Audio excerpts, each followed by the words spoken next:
Okay, so I'm here today at Tusog Shop. Shop nila Tusog. So wala naman akong ginagawa today at meron akong gusto mong tanong kay Chino. Kumbaga kasi binabasa namin yung mostly yung mga comments nyo. So sinasabi nyo gusto nyo kami makita more on car racing, ganun, car building. So tatanong natin kay Chino kung on board ba siya dun sa idea na yon.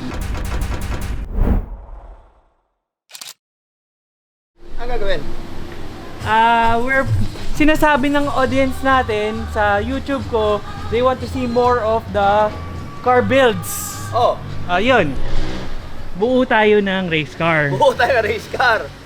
Bago ko pa mabasa yung mga comments nyo, bumili na ako ng project car namin para meron tayong buuhin. Eto nga. Ano daw? Teka, ano daw? Bumili na daw siya ng project car para sa atin. Ito. So, bumili ako ng EG Makoy. Ay, very good. Binili ko kay Ace. Very Yung good isang extra EG niya doon. Tapos, nasa deed of sale nito, Ramon Tanchatco, tsaka Mark Cruz. So kasama na pala tayo dun sa pagbili niya nito. Siya na nag-decide para sa atin. Oo, nagdesisyon na ako na bumili ng kaha na EG. Ang maganda sa kaha na to, kaya ako nagustuhan to, kaya hindi ko na pinakawalan kasi yung plaka 168. Teka. Iniisip ko kasi kung ano yung maganda dito sa kaha na to eh. Kasi pakitignan nga yung pakitignan nga yung kaha. Ano naman to yung semi-complete nung binili ko, tinear down ko na lang. Semi-complete to, may dashboard. Yun lang. May dashboard. Tsaka may dashboard. Wala lang siyang pinto, wala siyang windshield, wala siyang fender, wala siyang hood, wala siyang makina. So semi-complete. Semi-complete. Semi-complete. Rolling chassis. Oo. Mura Guys, lang ang naman semi-complete pala, may gulong, may suspension, may talangka, may gulong sa likod. Yun na pala yung semi-complete. Yes, may rack and pinion. Walang windshield, pinto, Helicopter. tailgate. Meron! Meron. May May bumpers, tailgate. bumper. Ayun, bumper. Sa likod, meron. Okay. So alam naman natin, isa sa mga pinakamahirap hanapin is rear bumper ng EG. Kasi usually may mga speed holes, ganyan-ganito, buo. Okay. Tapos, di lang yun. So, ayaw mo yung walang bumper sa likod. Ayaw mo yun. Badul yun. So ito, bubuhin natin to.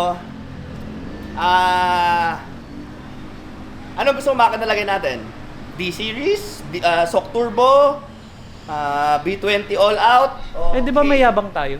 Mayabang tayo. So ito na nakakabit natin. O, sige, halika. Hindi pwede basta-basta. Siyempre. Actually, nag-decision na rin ako para dyan. Ano daw? Nag-decision na rin Parang, ako parang ginugulat na lang ako nito ah. So ito yung makina na ikakabit natin. Ano yan? K24. What? K24. A3. RBB. RBB3. RBB3 na head. So real VTEC. Tapos, syempre, di naman tayo pwede mag-roll ng automatic. So naka 6-speed transmission tayo. This is from a TSX. Yung Accord sa Japan. So it's from a TSX. So on its stock form, 200 something wheel horsepower siya. Ang target natin. Yes. Boss, medyo mayabang yung oil pan natin ah. Tapos yes, nakapiso tayo ng Moroso na oil pan na tig 35,000 lang naman. Pero syempre, hindi natin bilhin ng brand new, second hand. So di ko na sabihin yung price. Pero yung oil pan na yan, tig 35,000 yan. Parang nagugulat na ako sa lahat ng presyo na sinasabi ni Chino sa akin ah. Teka, parang mali ata yung pinunta ko dito. Tapos, parating na rin yung ECU natin na Fueltech FT450 na standalone. Ang magbibigay sa atin nun si Panic. Kasi napanood niya yung series actually nagawa ko na ng video to eh. Napanood niya and he was excited about the build and he wanted to be on board. So Panic will be providing us with an FT450 ECU, standalone Panic ECU. Hits hard, ayan. Tapos, paint. Kukunin na to ng paint shop maybe next week. Si Lex Autoworks, pipinturahan na to ng Sabi ko i-prep lang eh. Okay. Kasi hindi ko alam kung anong paint ang ilalagay niya. Pero Anzal will be providing the paints. So, pipinturahan ni Lex to. Tapos, i-wrap ni Decal Republic. So, may design na tayo para sa wrap niyan. Wala pa. Sabi ko, gusto ko tiger eh. Tiger look! Tiger! Tiger! Oo, may tiger. Hindi, pero in all seriousness, we've been planning na about this car, na bubuo kami. Actually, kaya natitigil yung pagmumotor namin. Meron na kaming plano. Yes. Maganda na yung plano namin eh. Dapat bibili kaming big bike. Actually, CF Moto na 450. Tapos biglang sabi niya sa akin, nakita niyo yung mga videos namin dun sa race car ni Powerhouse. Tapos nagtono kami ng EG. Ngayon, sabi niya sa akin, parang ayoko na magmotor. Parang ayoko na magmotor. Parang gusto ko nang bumuo ulit ng race car. So meron na siyang pondo para sa motor namin. Ngayon yung pondo niya, binuhos niya na lahat dyan. Sabi niya, sige basta i-account ko lahat. Tapos sasabihin ko sa'yo pag kulang na yung pondo ko. Ano daw? So, basic setup lang naman to. Recaro SPG no upuan, siguro dalawa. May dashboard to, roll cage will be fabricated by Humble Fabrication, si Matt. Tapos, battery, bibigyan tayo ni Motolite nung prototype nung lithium battery na lightweight. Okay. Yon for this car. Tapos, Where will the battery be located dyan? walang timbang eh, so doesn't matter eh. Inside the bumper? It doesn't matter kung saan natin ilagay kasi Okay. walang timbang yung lithium eh. Hindi siya magkakos ng balance gain or balance loss kasi walang timbang lithium eh. Okay. Tapos I'm in contact with one of the biggest wheel shops in the east. Nangingi ako ng mags. Kasi sabi ko, di tayo pwede mag 15s. Ayoko naman mag 17s kasi hindi tayo makapag-lowered pag 17s. Tsaka masyado manipis yung goma natin. So 16s na malapad ang hinihirit ko na wheels. So 16 by 7 8. lang eh. 7 is normal ah. 16 by 7 tapos 225 na goma. Okay. Merong mas malalapad, pero mababa ang offset, so mag-wide fender tayo. So, yun. So, yung carbon parts nito, iniisip pa natin kung magka-carbon door ba tayo. Pero definitely, carbon hood, carbon fender.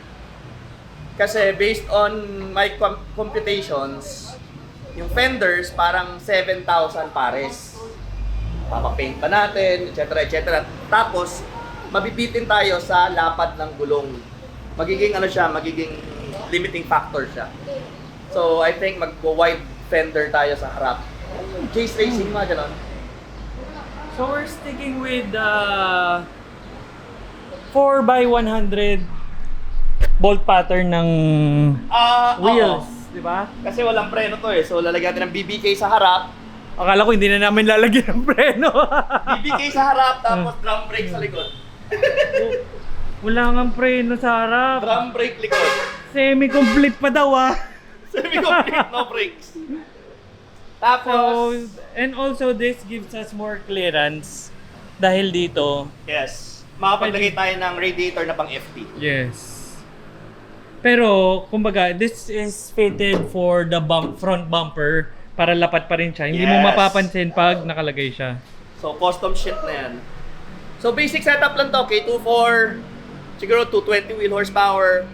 Or if ever magkaroon ng extra budget, maglagay ng drag cartel na cam, lagay ng spring retainers, flat valves, para mag 260, 255 man lang. Kasi sayang naman yung traction control ng fuel tech natin kung hindi natin Pero guys, nakita nyo naman yung ginawa niya dun sa Clark, di ba? Nakita nyo. So gusto niya umabot daw kami sa ganon. Well, sabi nga ni Ace dun sa video namin, kung hindi ka ready magpasabog na makina, don't go racing. Yes. Diba? So, Tapos, ano ba? Yun lang, basic build. so what's the purpose of our build? Karmit. Pang-karmit lang pala to eh.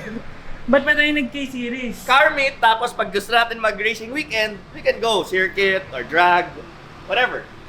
So we're going to try, once this is built, we're going to try all the race no pwede namin salihan gamit ito. Pwede na natin lagyan ng hydraulic na handbrake para pwede tayo mag autocross. So isasama namin kayong lahat dyan. So abangan nyo yung process na gagawin dito. Update namin kayo from time to time. And we are still looking for sponsors. Sa mga gusto tumulong sa amin na buuin tong EG namin, feel free to message us maski sa Facebook or other social media, pwede. So ngayon, hindi pa siya mukhang kotse, no? Pero once it's done with paint, tuloy-tuloy na yung build nito. I-mount ko na yung makina. Yung papawiringan ko na. So ang mag-wiring nito would be JC Nolly. Okay. Bibili tayong harness kay Nolly. So, dun sa engine, kasi si Chino na mostly gumagawa ng mga mechanical stuff dun sa engine. Ano na mga nagawa mo dun sa engine? Okay, so sa makina, nakapagpalit na ako ng oil pump. From yung oil pump galing kay Staging Lanes sa Type S oil pump na ginagamit para makapag-rev ng 9,000 RPM. Ang K24, di ba? Kasi usually ang K24 is low revving lang. Yes. Dahil limited siya due to the oil supply nung oil pump. That's the oil pump of the OEM ng K24. Oo, na walang kwenta. Tapos, nagpalit na rin ako ng water pump. Nagbili na ako ng power steering delete kasi mag-EPS tayo. The water pump is just a preventive maintenance? Yes. Okay. So, pag gusto mo rin bumuo ng K24 na gusto mo mag-high rev, mag-power siya ng maganda, you do is like you get the K24 na engine. Ano yun? Anong? RBB. RBB. RBB is from TSX. TSX sa galing sa Europe. Hindi, galing sa Japan. Galing rin sa Japan. Okay, galing rin sa Japan. Tapos, you put some K20 stuff on it. Type R stuff. Like yung Type R or Type S stuff. Oil pump, yung water pump, yung power steering delete, mga ganun. okay, so lahat ng Cams. pinalitan Mag-cams. namin is to make the engine more reliable, kumbaga. Maski ibabad namin high revving, okay lang. Yeah. Pero yung high revving namin hanggang 6 lang kasi takot kami masabugan. Oo, kasi pag sumabog, game over na agad. So kaya mo rev ng 9.5 pero ano lang kami, 8.5. Baka 8 ka Akala lang. ko 6 lang tapos 3 yung BTEC natin. So yun, tapos ano lang, all the basic stuff. So, marami na naengganyo mag K-series kasi out of the box, 200 horsepower. Pag nagbuo ka ng B-series para makapag 200 horsepower ka or 200 plus, gagastos ka rin ng mga 500,000 eh. And also, yun nga, B-series is very expensive na. Ngayon, pag Oo. nasira, problema. Nung panahon namin ni Chino, nung kami nagbubuo, ang B-series is around 150, 200, Type R, ganun. Ngayon, magkano na? Pinakamura, 250. B16 lang yung local pa. Pinakamura pa yun. So, yeah. Since kasi siguro, I don't know, there's something about the supply na kasi luma na rin siya. Most probably No, kaya. ang K kasi na makina, walang halaga talaga. No, I mean, kaya nagmamahal ang Yung B-series. BO, kasi no? nasa Amerika na lahat or sumabog na lahat, ganon. Ang K So, kasi, ang mahal, auxiliaries, transmission, yung mga shifter cable, yung mga ganon na mahal. Pero yung the block and the head, mura lang. Okay, for someone thinking of, kunyari, meron kang EG mong sarili, and you're thinking of building or K-swapping your EG na ganito, siguro you need to convert your engine mounts, your Shifter. yung shifter mo kasi yung normal Cable. shifter is linkage, you have to change it to the cable type. Plus, sa EG kasi wala masyado eh. Sa EK medyo marami kang papalitan. So yung mga conversion for the EG sa K-swap, meron na mga nabibili no na bolt-on na lang lahat. I forgot to mention, kailangan mo rin ng headers for specifically for your EG or EK. Actually, may na-order na ako nun. Yun nga. Basta lang siya mo-order tapos sinisend niya sa akin, oy, nabili ko na to. Cyclops. Ang galing, di ba? So ito, siguro 1 year build to. Well, sabi ko nga sa inyo, in all seriousness, sinabi niya sa akin, hindi tayo magmamadali. Babagalan natin buo, at least mga 1 year, ganun. Pagkatapos ng ilang araw, oy, nabili ko na to, oy, buo na yung makina natin, oy, meron nang gagawa nung paint natin. Ano daw? 1 year pala, ha? 1 year. So itong EG na to kasi, this was a K24 EG na noon pa. Okay. Tapos nabili to, tapos na ibangga to. Kaya to, iba yung... So Pero may straight naman na tendencing mauna yung makina namin kaysa sa Hindi, inunat na to ni Powerhouse. Okay. Dakilang manguunat. Okay. Manunuwid. Yeah, so far that's how it looks. Today is May 5. May 5. We'll give you an update from time to time pag may major update sa kanya. So far, pinaplano pa namin yung ibang mga kailangan, pero mostly latag na lahat. But still, again, we're looking for sponsors who wants to help us with our build na para matupad yung pangarap. Kasi ang tansya ko dito, gagastos tayo ng mga kalate, 400, 500. Bakit mo sinabi? Pag napanood na asawa ko to, anong pinagagawa niyo? So parang yung presyo ng dalawang motor. Yun na yun. So yun. So pag nakabili naman kami, dalawang gulong 4 wheels. So yeah. This is going to be an exciting build. Yes. Kung gusto nyo medyo updated sa build na to, go check his page. Tusog sa Facebook, nag-update siya. And also TikTok, nag-update siya ng mga pinagagawa niya doon. Actually, na-document niya na yung ibang process na ginawa niya, like the engine. Kasi mostly kompleto na yung engine, di ba? Header. No, I mean, nakasara na yung engine, head block. Ano lang, ang kulang nun, intake manifold, header, injector, power, alternator. Yun na lang. So, yun. Kung tapos, makakulang pa kami mga clutch bago masara yung engine and transmission. Meron pala ang problema dito.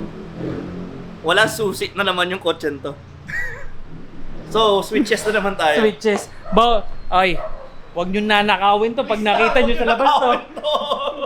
Kasi puro pindot-pindot. Huwag nyo na nakawin, please.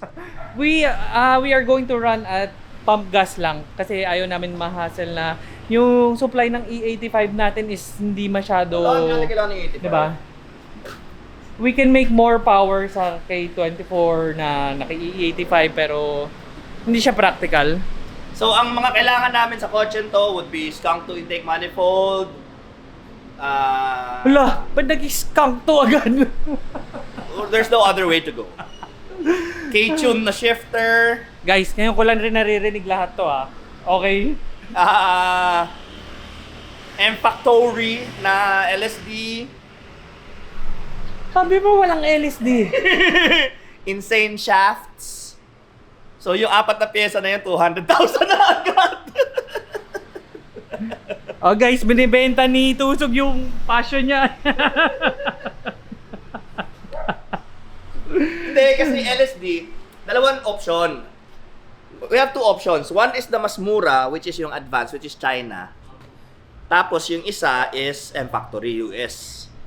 So, kahit anong balibalik na rin natin ng mundo, US parts is still US parts compared sa China parts. Tapos sobrang onti lang difference. So yun na. So ang clutch Okay. natin, stage 4, competition clutch. Ang fuel pump natin, Walbro ba? Walbro o anong gusto mo? Walbro o AEM? Di ba type R lang? Mas mahal yun. Di ba type R lang? Brand new kukunin natin eh. Tapos injector natin, stock lang. Hindi natin kailangan ng 1000cc. Unless, pwede tayo mag-turbo. Another story. Another story. Another story. Ang goal lang namin as of the moment, mabuo yung kotse, mapaandar siya, madyno, makarera, ma-enjoy. Yan. Pero did you know, na pag tinorbo natin yung kotse, pwede tayo kumabayan ng 350 wheel stock engine. Gaano katagal yung lifespan no? Ditune siya. Dating kaya mag 500, tapos diditune ng 350. Pero, saka na yun. Well, I've driven a K-Series Turbo EG hatch. Sarap! Yung kay John. Masarap! Lakas! Kaso ang problema... Hindi. Front wheel. Kaso ang problema, pag hahataw ka, puro wheel spin na. Yun yung mahirap doon. Hindi mo rin na-enjoy yung lakas So, niya. pang Instagram na lang siya. Oo. So, at least, maski naman yung race car, isipin mo yung race car, all motor yun. Pero pag hinataw mo siya, puro tapon rin yung gulo. To think na naka 17 siya na naka AD09, di ba? Puro tapon pa rin siya. O, paano pa kaya pag turbo siya? So guys, kung meron makapag-render ng EG na to, na naka-K, na naka-16s na mags, ipasa nyo sa amin yung picture. Pag nagustuhan namin yung picture na na-render nyo, bibigyan namin kayo ng premyo. Okay, pwede nyo, siguro email? Email. Yeah, I'll link the email down below kung gusto nyo. Send nyo sa amin. We'll choose a winner kung sino nakapag... Kumbaga, bigyan nyo kaming concept. Oo, peg. Bigyan nyo kami ng peg. We have the stock bumper, stock look. Lagyan nyo ng chin, lagyan nyo ng wheels. Siguro lagyan nyo ng design or kayo na bala. So yeah. 1 year build na... Gano'ng katagal ba ang 1 year ni Chino? Mga 3 months? Actually, gusto ko nga mahabol to hanggang endurance last leg eh. Kailan yun? October. Ang galing!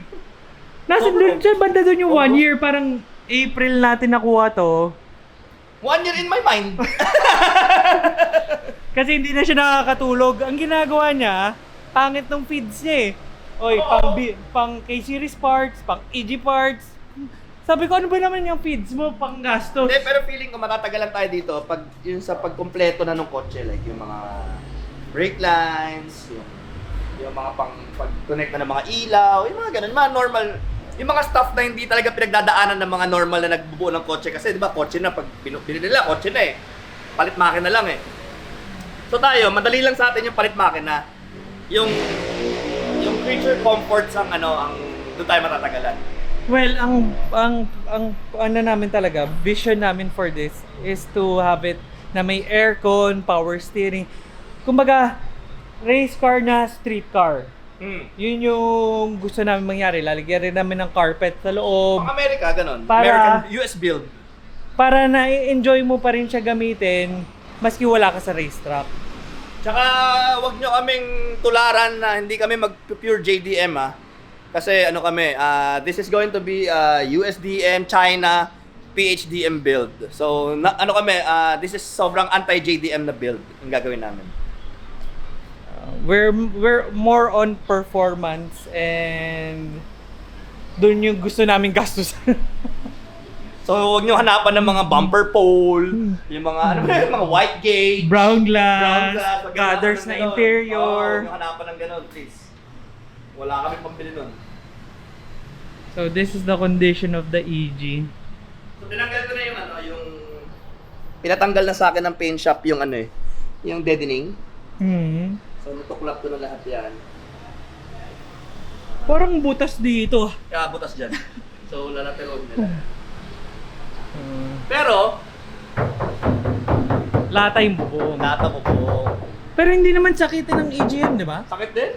Ang sakit ng EG dito, balakang. Di ba? Sakit din, no? Ito, medyo lata, medyo hindi. Ito, balakang. Tapos, syempre, Agila. Agila Glass na lang yung harap natin. So, nananawagan kami. Agila Glass. Sabi, mag-send ako ng email. So, soon, I will be sending you emails, guys.